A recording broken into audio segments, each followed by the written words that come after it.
പരാതികൾ നാഥാ തീർത്തിടണേ എൻ പരാതികൾ.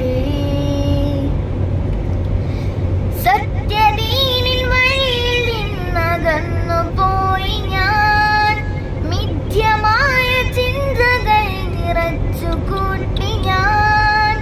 സത്യദീനിൻ വഴിയിൽ നിന്നകന്നു പോയി ഞാൻ, മിഥ്യമായ ചിന്തകൾ നിറച്ചു കൂട്ടി ഞാൻ. നിന്റെ വിധി വിലക്കുകൾ മറന്ന നാൾ മുതൽ തിന്മയിൽ പതിച്ചു പോയി എൻ്റെ ജീവിതം. നിന്റെ വിധി വിലക്കുകൾ മറന്ന നാൾ മുതൽ തിന്മയിൽ പതിച്ചു പോയി എൻ്റെ ജീവിതം.